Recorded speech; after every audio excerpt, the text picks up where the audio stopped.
वंदे गो मातरम। जय गो माता, जय गोपाल।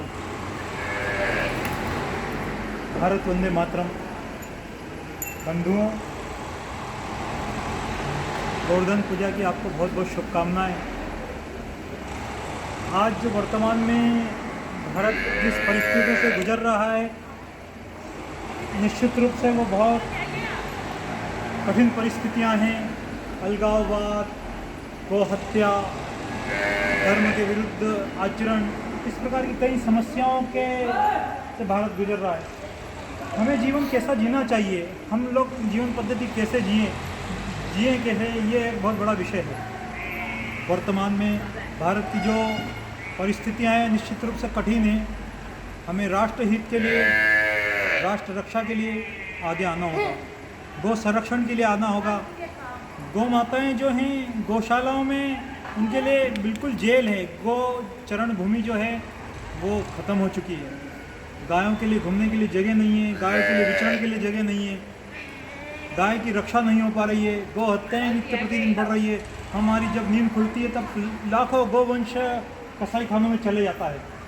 तो ये बहुत बड़ी समस्या भारत में आज है। हम लोग कैसे धर्म रक्षा के लिए आगे आएँ, ये हमें चिंतन करना है। और धर्म रक्षा धारयति, धर्म धारण करने योग्य जो बातें हैं वो धर्म है। धर्म की रक्षा कैसे होगी, हम लोग कैसा आचरण करें, ये एक चिंतन का विषय है। दीपोत्सव केवल लक्ष्मी पूजा का ही उत्सव नहीं है।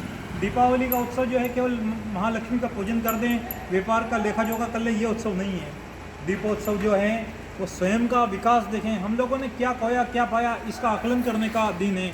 दीपावली जो है इस चीज़ का त्यौहार है कि हम स्वयं का जीवन विकास कितना कर पाएँ, इस चीज़ का ये त्यौहार है। हम लोगों ने स्वयं कितने धर्म आचरण किया है, कितने धार्मिक कार्य किए हैं। हम लोग जब अपने घर की डेयरी पार कर रहे होते हैं तो हम लोग क्या डेयरी पार करते वक्त प्रभु का कार्य करने जा रहे हैं। लक्ष्मी किस पर प्रसन्न होगी? लक्ष्मी उसके ऊपर प्रसन्न होगी जो नारायण का काम करेगा, जो नारायण से प्रेम करेगा, लक्ष्मी उसी के ऊपर प्रसन्न होगी। क्या हम लोग बाहर जाते वक्त नारायण का कार्य करने जा रहे हैं या स्वार्थ के लिए जा रहे हैं? हमें ये चीज़ का चिंतन करना आवश्यक है कि हम लोग भगवान का कार्य करने जा रहे हैं या स्वार्थ हो जा रहे हैं। हम लोग जीवन भर केवल अपना अपना मेरा मेरा मेरा मेरा करते रहते हैं और स्वार्थवश सब कार्य कर रहे हैं। तो ये समय है निस्वार्थ भक्ति का, निस्वार्थ प्रेम का। हमें समाज के लिए, राष्ट्र के लिए कुछ ऐसे कार्य करने चाहिए जो निस्वार्थ हो, जो जिसमें हमारा किसी प्रकार का कोई स्वार्थ नहीं हो। तो राष्ट्र के लिए करना चाहिए, धर्म के लिए करना चाहिए। हम भारतवर्ष में, विश्व में कहीं भी हो, हमारी भारत भक्ति, भारत माता के प्रति, मातृभूमि के प्रति हमारी भक्ति जो है वो अनन्य होनी चाहिए। अनन्य भक्ति, भगवान ने कहा योगक्षेम वहाम्यम, तू मेरी अनन्य भाव से भक्ति कर, मैं तेरा योगक्षेम नहीं चलाऊंगा। तो इस प्रकार की भक्ति हमें करना चाहिए। और लोगों ने कई चीज़ें देखी है कि ज्ञान किसे प्राप्त होता है। ज्ञान उसे ही प्राप्त होता है जो श्रद्धा रखता है। श्रद्धावान लभते ज्ञानम, तो हमें श्रद्धा रखनी होगी। हमें हमारे भारत को प्रकृति की ओर ले जाना है, दोबारा नेचुरोपैथी की तरफ बढ़ना है। प्रकृति की ओर हमें जाना पड़ेगा, प्रकृति के संरक्षण में जाना पड़ेगा। प्रकृति के संरक्षण के लिए जाएंगे तो ये गौ संरक्षण सबसे आवश्यक है। गाय माता का संरक्षण जब तक नहीं होगा तब तक प्रकृति का संरक्षण होना असंभव है। गाय कब संरक्षित होगी? गाय कब संरक्षित होगी? जब हम उसकी रक्षा के लिए आगे आएंगे। केवल बातें करने से नहीं होगा, ये समय कर्तव्य का कार्य करना पड़ेगा, कार्य करना पड़ेगा, कार्य करना पड़ेगा, कार्य के लिए निकलना पड़ेगा।